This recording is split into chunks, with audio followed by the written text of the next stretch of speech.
Selection से पहले की जो रात होती ना, तो इंतजार करते हैं कि हम लिस्ट निकलेगी, इंडिया टीम में हमारा नाम आएगा और वो इंडिया जर्सी मिलेगी। उससे प्राउड कोई मूवमेंट नहीं होता। 2009 से कबड्डी स्टार्ट किया था, आज तक का सबसे टॉप ऑलराउंडर हूँ। कबड्डी का वर्ल्ड कप का सबसे फिटेस्ट खिलाड़ी रहा। World cup, Asian games, Asian championship, safe game, Dubai master cup, इतने सारे मेडल। लेकिन जब अर्जुन पुरस्कार मिला मुझे उस दिन ये खुशी सबसे ज़्यादा हुई थी। माता जी गुजरी तब तो 3 साल का ही था, मैं जब 12th क्लास में था। फादर साहब की हो गई डेथ। पूरी रात सोचता था कि कल का दिन कैसे गुजरेगा, एक पैसा भी कहाँ से आएगा बच्चों के लिए या सिस्टर के लिए। तो ऐसे ही ज़िंदगी की प्रॉब्लम्स होती हैं, ये टफ बनाती हैं, स्पीड को बढ़ाती हैं। आजकल सोशल मीडिया में ना बहुत चीज़ें चल रही हैं हरियाणा के खिलाड़ियों को लेके। अगर अच्छा नहीं हो रहा होता खेल की दिशा में, तो जहाँ 90 एशियन गेम्स में एक कबड्डी का ही गोल्ड मेडल आया था, आज भारत ने एशियन गेम्स और पैरा एशियन गेम्स के मिला के 221 मेडल जीते। हमारे भारत देश का कोई भी खिलाड़ी अगर वो ये चाहता है कि मुझे दुनिया के उस कोने में प्रैक्टिस करनी है, अपने गेम को वहाँ जाके आप करना, तो वहाँ पे ट्रेनिंग कर रहा है। तो भारत सरकार उसको फैसिलिटी प्रोवाइड करवा दे रही है। खेलो इंडिया मेडल आता है तो उसमें ब्रॉन्ज मेडल तक के खिलाड़ी को हर महीने 10,000 रुपये मिलते हैं।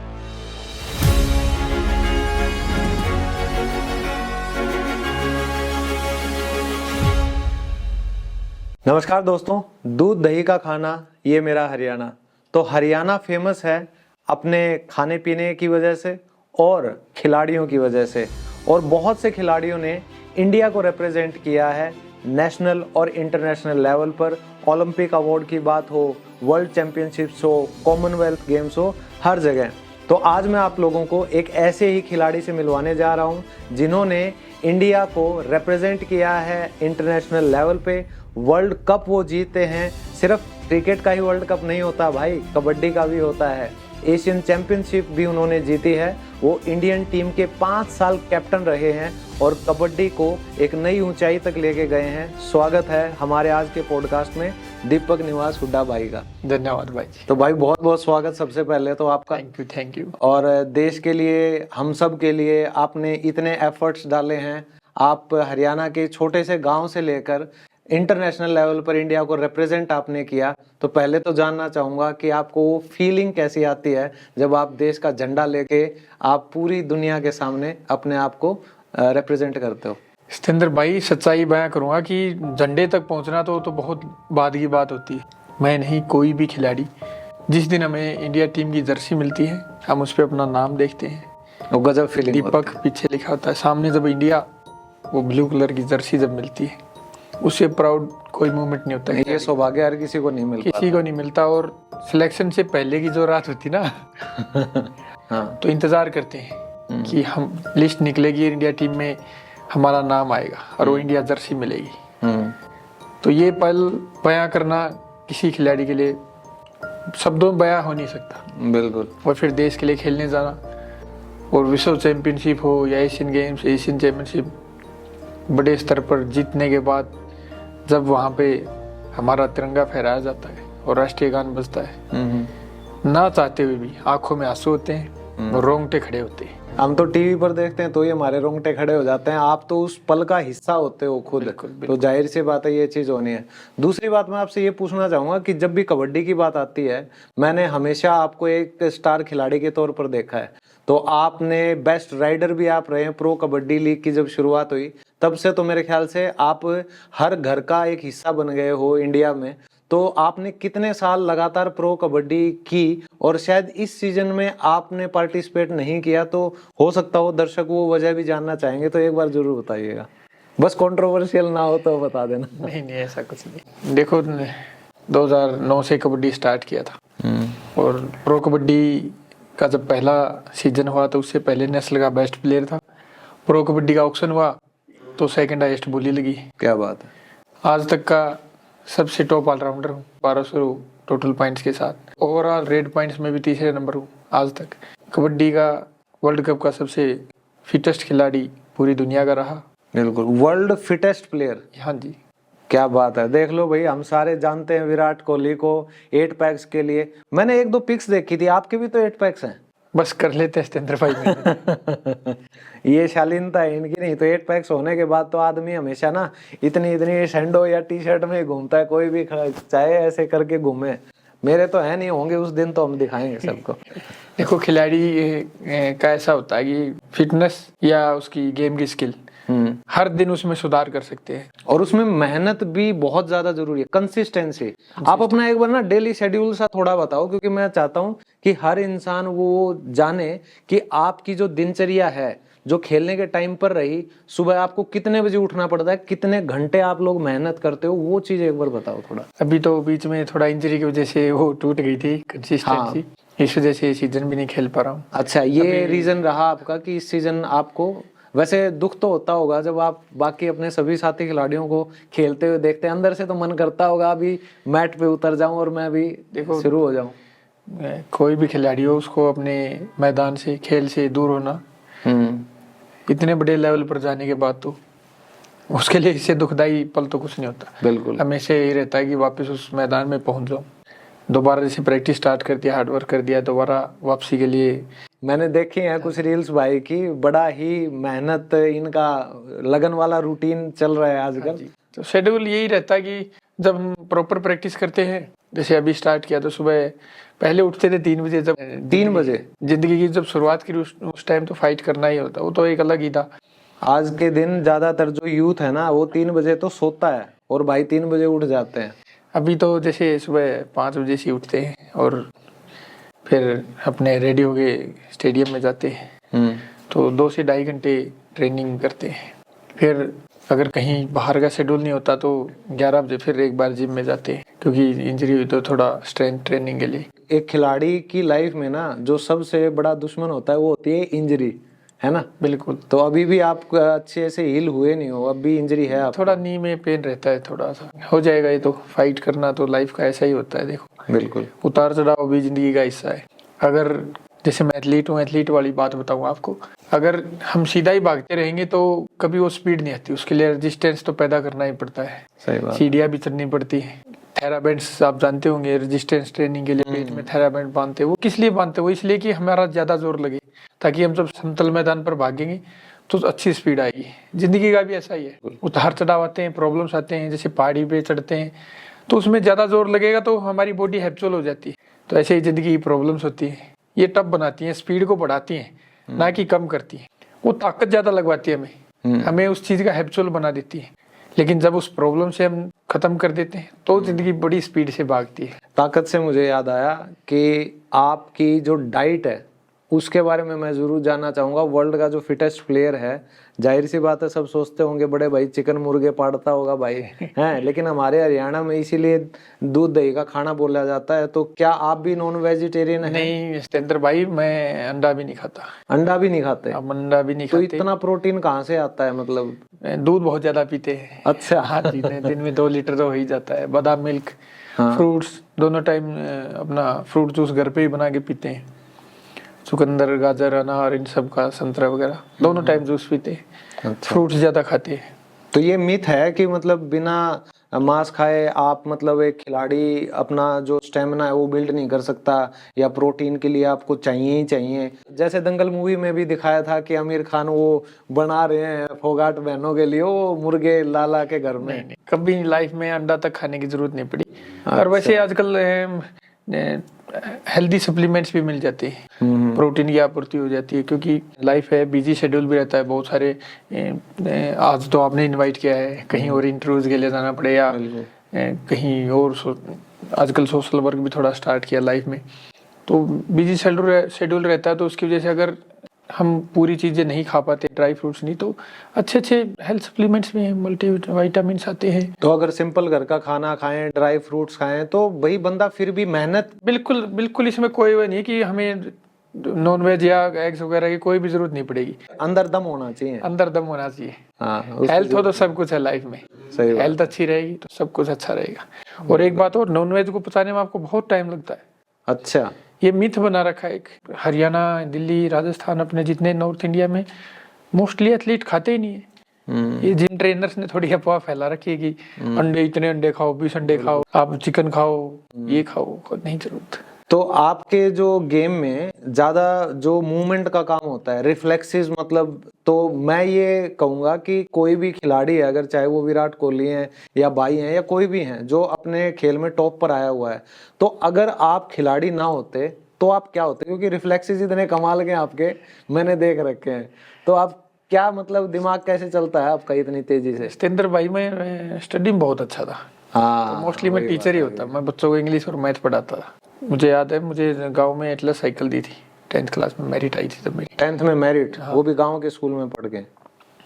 तो पढ़ाई छोड़ने का कारण क्या रहा फिर? सत्येंद्र भाई, जब मैं 3 साल का था तो मेरी माताजी की डेथ हो गई थी, और उनके गुजरने के बाद कुछ समय के लिए तो मेरी माँ की सगी बहन, मेरी मौसी और चाचा जी के साथ ही शादी हुई थी, तो उनके साथ कुछ समय के लिए रही। फिर वो भी फौज में चले गए थे चाचा जी के साथ, और आप अकेले रह गए गाँव में? क्या करें सत्येंद्र भाई, लाइफ यही होती है। और घर पे तो कोई अर्निंग सोर्स था भी नहीं उस टाइम पे? अर्निंग सोर्स बिल्कुल नहीं था। फादर साहब कुछ काम भी नहीं करते थे, खेती बाड़ी थी, खेती बाड़ी भी इतनी नहीं थी, 2 एकड़ में क्या होता है, कुछ भी नहीं। आपकी एज कितनी थी उस टाइम पे? माता जी गुजरी तब तो 3 साल का ही था। अच्छा। और जो फौज में गई तब भी छोटा ही था मैं। पिताजी तो मतलब ऐसा कुछ था नहीं उनका काम करने, बस चल रही थी लाइफ कुछ समय के लिए, ऐसे ही चला काम। गांव से पिताजी ने कुछ पैसे भी ऐसे कर्जे हुए उठाए घर चलाने के लिए, चल रहा था बस। फिर क्या, धीरे धीरे प्रॉब्लम्स और आ गई। सिस्टर थी मेरी, मैरिड थी, मेरे से काफ़ी बड़ी थी, उनके 2 छोटे छोटे बच्चे थे, वो भी फैमिली प्रॉब्लम्स की वजह से घर आके रहने लगी थी। फिर पढ़ाई इसलिए छोड़नी पड़ी कि समझ से बाहर हो गया, क्या करूँ। फादर साहब की हो गई डेथ। तो किस एज में?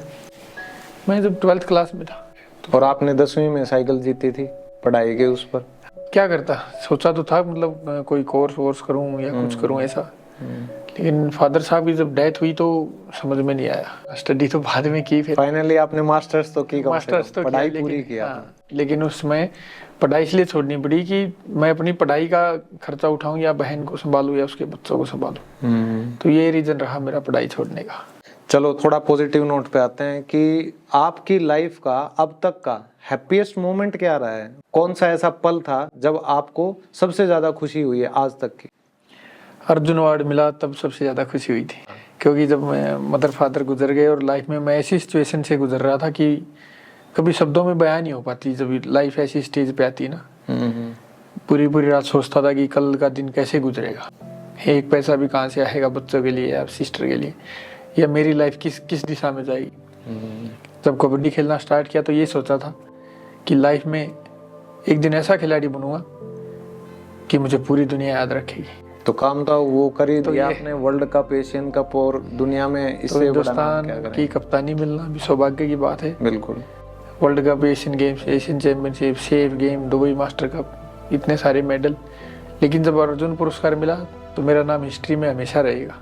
तो इस बात का मुझे उस दिन ये खुशी सबसे ज्यादा हुई थी। भारत में अर्जुन पुरस्कार इसीलिए दिया जाता है कि आप अर्जुन बन जाते हो, यानी कि one of the best players. तो आप one of the best players हैं कबड्डी के। दूसरा मैं ये पूछना चाह रहा था कि आजकल ये एक सोशल मीडिया में ना बहुत चीजें चल रही हैं हरियाणा के खिलाड़ियों को लेके। तो एक टाइम पे तो हम बहुत फेमस थे कि पहलवान हुए या तीरंदाजी में हुए, नीरज चोपड़ा हुए, तो ओलंपिक में मेडल आ रहे हैं, एशियन में मेडल आ रहे हैं, कॉमनवेल्थ में आ रहे हैं। तो हर कोई पूरे हिंदुस्तान में हरियाणा को प्राउड की नज़रों से देखता था। लेकिन अभी रिसेंटली खिलाड़ियों का एक ऐसा तबका है जिन्होंने डायरेक्ट गवर्नमेंट से उनकी कुछ नाराजगी कह लो या कुछ और उनके मुद्दे चल रहे हैं। तो कहीं ना कहीं आपको लगता है कि उन्होंने सही कदम उठाया, ये सही था, गलत था? आपका क्या कहना है इस बारे में? देखो, जितने भी मेरे भाई बहन जो भी हैं, ये जो खिलाड़ियों का चल रहा है, अगर अच्छा नहीं हो रहा होता खेल की दिशा में, तो जहाँ 90 एशियन गेम्स में एक कबड्डी का ही गोल्ड मेडल आया था, आज इस एशियन गेम्स में 2023 में भारत ने एशियन गेम्स और पैरा एशियन गेम्स के मिला के 221 मेडल जीते। एक से सीधा 221 पे 221 मेडल्स आए। हम बोल ही नहीं सकते कि सरकार की तरफ से अच्छा काम हम मतलब हर चीज को लेके सरकार पर उंगली नहीं उठा सकते, नहीं कोस सकते, कुछ तो कमियां हमारे अंदर भी होती हैं। हिंदुस्तान का, हमारे भारत देश का कोई भी खिलाड़ी, चाहे नीरज चोपड़ा भाई हो, चाहे और भी दूसरे खिले कोई भी खिलाड़ी हो, अगर वो ये चाहता है कि मुझे दुनिया के उस कोने में प्रैक्टिस करनी है, अपने गेम को वहां जाके आप करना, तो वहीं पे मौजूद है। अच्छा जी। हाँ जी, चाहे इसमें कोई भी खिलाड़ी हो, किसी भी खेल का हो, तीरंदाजी, कुश्ती, या बॉक्सिंग हो या एथलेटिक्स के, कोई भी खिलाड़ी दुनिया के हर कोने में जहाँ पे उसको लग रहा है कि मैं यहाँ पे बेहतर हो सकता हूँ, वहाँ पे ट्रेनिंग कर रहा है। भारत सरकार उसको फैसिलिटी प्रोवाइड करवा दे रही है। आज खेलो इंडिया, OGQ, टॉप्स, इतनी सारी स्कीम्स हैं। खेलो इंडिया मेडल आता है तो उसमें ब्रॉन्ज मेडल तक के खिलाड़ी को हर महीने 10,000 रुपये मिलते हैं। ये कई ऐसी जानकारियां हैं जो आम लोगों को नहीं पता होती। मेरी भांजी खुद ले रही है, बॉक्सिंग में अंडर 17 खेलो इंडिया जब खेली थी तो उसके 10,000 रुपये चल रहे हैं अब तक 3 साल। और बॉक्सिंग से याद आया, भाई तो हैं ही मतलब one of the best players in kabaddi India में। भाभी जी भी कम नहीं है, जो कि अभी वर्ल्ड चैंपियनशिप में रिसेंटली गोल्ड मेडल लेकर आई हैं, स्वीटी बुरा भाभी। बिल्कुल प्राउड है मुझे उस पर, क्योंकि दिसंबर में तो एशिया चैंपियन बनी थी और मार्च में फिर वो वर्ल्ड चैंपियन। तो एक ही खिलाड़ी में दो दो स्टार जब होते हैं तो आपस में क्लैश नहीं होता कभी पावर गेम को लेके? नहीं, हमारी वर्कआउट पे बहस खूब होती है और क्या मजा भी आता है। इस चीज का बेनिफिट ये होता है सतेंद्र भाई की, कभी जिंदगी की भागदौड़ में कभी मान लो मैं थक जाता हूँ, मेरा मूड नहीं रहता, वो मोटिवेट करते हैं कि नहीं उठना ही पड़ेगा, चलना पड़ेगा। और जब वो ऐसा लगता है उनको कि नहीं आज रेस्ट कर लूं, तो मैं बोलता हूँ कि आज चलो जी, आज तो चलना पड़ेगा, मैं लेके जाऊँ। और फिर एक इतने अच्छे खिलाड़ी को एक हल्का सा ही सपोर्ट चाहिए होता है, ज्यादा की जरूरत नहीं होती। हमें भी सुबह हल्का सा ही सपोर्ट जरूरी होता है सर्दी में उठने के लिए। अलार्म बजती है ना, बार बार स्नूज पे ऐसे ऐसे करते हैं, तो बड़ा मोटिवेशन चाहिए। सही कह रहे हो आप, सुबह उठने के लिए भी और इतनी मेहनत करने के लिए भी। तो आपको सरकार की तरफ से कोई जॉब वगैरह, जैसे हमारे खेल कोटा वगैरह होते हैं, तो स्टेट गवर्नमेंट या सेंट्रल गवर्नमेंट क्या कोई जॉब वगैरह भी आपको ऑफर की, क्योंकि आप बहुत अच्छे लेवल पर खेल चुके हो इंडिया के लिए? मेरी ये वैसे तो 4th-5वीं जॉब चल रही है। अच्छा जी। हाँ जी, मैं एयर इंडिया में था पहले, फिर एयरफोर्स में गया, भारतीय वायुसेना। एयरफोर्स में भी? हाँ, भारतीय वायुसेना की भी सेवा की 1 साल। सौभाग्य है हमारा। मतलब देखो कितनी नई नई चीजें निकल के आ रही हैं, एयर इंडिया भी फिर एयरफोर्स भी। हाँ जी। और फिर वहां से वापस एयर इंडिया में गया और अभी इनकम टैक्स में सेवा दे रहा हूँ। इनकम टैक्स में अभी आप देखो भाई, मतलब देश की सेवा प्रॉपर चल रही है। लेकिन एयरफोर्स का एक्सपीरियंस कैसा था? आपने कुछ ट्रेनिंग वगैरह भी की क्या? हाँ, ट्रेनिंग की मैंने। तो कैसा लगा वहाँ पे? अच्छा लगता है। परेड बहुत मैंने सारी बहुत फर्स्ट ग्रेड में क्लियर की, और वहाँ निशानेबाजी में भी मुझे मेडल मिला था। अच्छा। जो 300 खिलाड़ियों में दूसरे नंबर पे आया था। क्या बात है, रिफ्लेक्सेस की वजह से। 300 मीटर से उसमें राउंड लगाने पड़ते हैं, सब क्लियर लगे थे मेरे।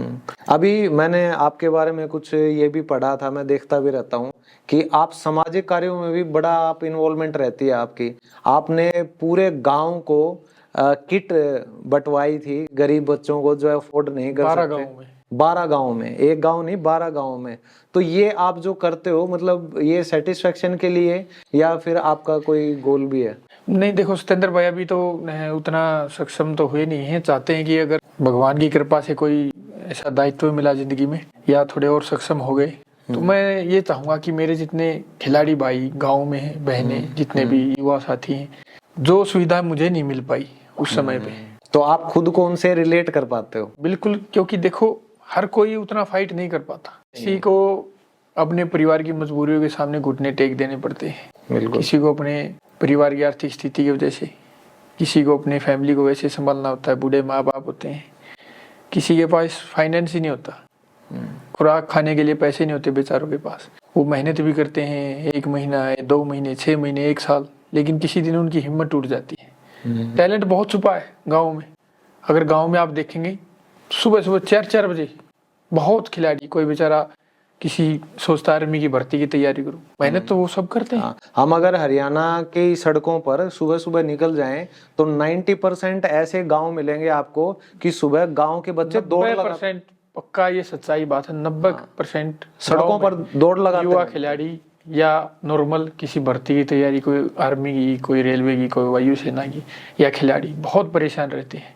उनके लिए एक हल्की सी उम्मीद हो जाती ना, एक प्लेटफॉर्म मिलना चाहिए उनको। मान लो कबड्डी खेलता, कबड्डी किट दे दी, कोई बॉक्सिंग खेलता उनको उसको ग्लव्स दे दिए, उसके रिंग शूज दे दिए, रेसलिंग खेलता उसके रिंग शूज दे दिए, सर्दी के लिए उन सबको ट्रैक सूट दे दिए जाए, और उनका हल्की हल्की डाइट, किसी को कोई हेल्थ में ज्यादा उसको है सपोर्ट की, तो उसका हल्का ज्यादा नहीं, कोई 4-5 हज़ार रुपए तक की मदद हो जाए, उसके डाइट का ख्याल रखा जाए, हम उसको स्पॉन्सर किसी तरीके से कर ले, तो वो खिलाड़ी दम नहीं तोड़ेगा।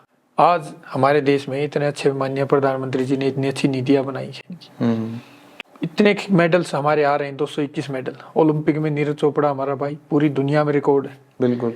तो हम हैं और भी ऐसे एथलीट हैं। तो ये संख्या पूरे विश्व में जनसंख्या के तौर पे नहीं, मेडलों के तौर पे भी इंडिया 1 नंबर पे होगा, अगर थोड़ा सा सपोर्ट किया जाए, ग्राउंड लेवल पे थोड़ा सा हो जाए। और मैं चाहता हूँ कि जिंदगी ने किसी दिन इस काबिल बना दिया तो कोई खिलाड़ी मजबूर नहीं रहेगा, चाहे और कुछ भी रहे, कोई भी खिलाड़ी। बिल्कुल। हिंदुस्तान में कोई खिलाड़ी ऐसे मजबूर नहीं रहेगा। जहां तक हमारे अंदर दम रहेगा तो वो खिलाड़ी भुगतेगा नहीं फिर। और एक खिलाड़ी ही वो चीज को समझ सकता है कि बच्चों को प्रोत्साहन के लिए, एक प्लेटफॉर्म के लिए, एक मोटिवेशन के लिए किन किन चीजों की जरूरत है और किस टाइम पे जरूरत है ग्राउंड लेवल पर। तो वो एक खिलाड़ी से अच्छा कोई नहीं समझ सकता। तो दीपक भाई, जैसे आप अपने गेम में बेस्ट राइडर रहे हो, आप जैसे एयरफोर्स में भी एक फाइटर रहे हो, अभी भी आप इंजरी से अभी कम बैक करने की कोशिश कर रहे हैं, कर भी लेंगे ऑब्वियसली, रीस्टार्ट आप कर रहे हैं। तो मतलब ये फाइटर स्पिरिट जो है, ये आप कहाँ तक लेके जाना चाहते हो? फ्यूचर आपका क्या हो, क्या आप सोचते हो अपने आप को कि मैं ये करूँ तो मुझे सेटिस्फेक्शन मिलेगी? सेटिस्फेक्शन तो देखो, मैं थोड़ी देर पहले ही बताया था आपको, इंसान हर दिन बेहतर हो सकता है किसी भी फील्ड हो, अपनी लाइफ में, अपने खेल में, अपनी अचीवमेंट्स में हर दिन बेहतर करने का अवसर होता है। लेकिन मेरा ये है कि एक अर्जुन अवार्ड तक सीमित नहीं रहना है। मैं लाइफ में कुछ ऐसे काम करूं, कुछ इतना करूं कि मुझे पूरी दुनिया याद रखे, खिलाड़ी के तौर पे नहीं, एक अच्छे इंसान के तौर पे भी, समाज के लिए भी कुछ ऐसा कर सकूं कि लोग बोले कि वो भी एक व्यक्तित्व था। और दीपक भाई, एक और सवाल था मेरा कि आप बहुत से बच्चों के लिए आइडल हैं जो अपने स्पोर्ट्स में कुछ करना चाह रहे हैं, तो उनके लिए आपका क्या मैसेज रहेगा? किस तरीके से उनको तैयारी करनी चाहिए कि वो भी आपकी तरह देश के लिए कुछ कर सकें, अच्छे से खेल सकें, मेडल ला सकें? जितने भी मेरे भाई बहन, जितने भी लोग मुझे सुन रहे हैं, सुन पा रहे हैं, मैं आप सबको ये बता दूं कि देखो, स्ट्रगल, संघर्ष ये सिर्फ किताबों के लिए एक शब्द नहीं है। आपको अपनी ज़िंदगी में, अपने खेल में अच्छा होने के लिए हर दिन इससे गुजरना होगा। और कहीं भी ये निश्चित नहीं लिखा होता कि आपको एक दिन में सफलता मिल जाएगी। हमें भी कभी नहीं मिली। कहीं आप ये सोचें कि दीपक हुड्डा को गिफ्ट में मिल गया है, ये सिर्फ कहानी नहीं बताई जाती। ये किताबों में नहीं लिखा होता कि एक मकड़ी 16 बार गिर गई और 17वीं बार चढ़ गई। ये सच्चाई है ज़िंदगी की। आपको बस फाइट करते रहना होगा। आप किसी भी खेल से संबंध रखते हो, अपने खेल के लिए हर दिन, हर पल संघर्ष करना होगा। इंजरी भी होगी, असफल भी होंगे। असफलता के बाद ही सफलता आती है, सीधी सफलता कभी नहीं मिलती। कोई गॉड गिफ्ट नहीं है, करोड़ों में कोई एक लकी होता है। भगवान ने इंसान को सबसे सुंदर और ताकतवर बनाया है। पशु पक्षियों की तरह नहीं, हम अपनी तकदीर हर दिन लिख सकते हैं। एक कहावत है जैसे, मुश्किलों से भागना आसान होता है, जिंदगी में हर पल इम्तिहान होता है। जो डर गया वो खाली हाथ होता है, और जो लड़ गया उसके पास पूरा जहां होता है। वाह, मजा आ गया। तो इतनी मेहनत करो, कुछ ऐसा कर जाओ कि आपको भी कुछ करोड़ों, नहीं तो लाखों, नहीं तो हजारों लोग तो कम से कम याद रखें कि ये भी एक व्यक्ति था। There is no shortcut for success. तो अगर आपको सफलता पानी है ना, उसका शॉर्टकट कोई है ही नहीं। और आज के दिन जो युवा है वो थोड़ा बहुत भटका हुआ भी मेरे को कई बार लगता है एज ए टीचर, कि वो शॉर्टकट के पीछे भागते हैं कि पेशेंस लेवल कम हो रखा है, अटेंशन स्पैन कम हो रखा है, हर चीज़ जल्दी चाहिए, सक्सेस भी, पैसा भी, फेम भी, सब कुछ जल्दी जल्दी चाहिए। तो जैसा भाई को आपने देखा है, इनकी लाइफ के बारे में आपने जाना है, तो हार्डवर्क अगर आप करते रहेंगे, परसिवियरेंस यानी निरंतरता, तो उस पे लगे रहिए। और एक वो कहावत है ना कि रस्सी आवत जावत कर सिल पर करत निशान। हाँ, तो निशान पड़ेगा, मेहनत करते रहो, सफलता भी मिलेगी। और हमारे हरियाणा से, भारत से, जिस तबके से भी लोग ऊपर आना चाहें, उनको एक प्रॉपर सपोर्ट मिले, एक बढ़िया प्लेटफॉर्म मिले। हालांकि गवर्नमेंट बहुत कुछ चेंज किया, उन्होंने कर भी रही है, और भी आगे करता रहे। तो आप जैसे और भी दीपक हुड्डा जो हैं वो निकल कर सामने आ सकते हैं, हमें और भी अर्जुन मिल सकते हैं। तो बड़ा अच्छा लगा आपसे बात करके, और उम्मीद करता हूँ आप सबको भी मज़ा आया होगा आज की इस कॉन्वर्सेशन में, इंस्पायर हुए होंगे, मोटिवेट हुए होंगे भाई को देख के। तो दोस्तों, अगर आपको ये पॉडकास्ट पसंद आया हो तो ऐसी ही और अच्छी इंस्पायरिंग पर्सनैलिटीज़ से मिलने के लिए लाइक शेयर करते रहें, सब्सक्राइब भी करें। मिलते हैं अगले पॉडकास्ट में, तब तक के लिए बाय बाय। जय हिंद, जय भारत।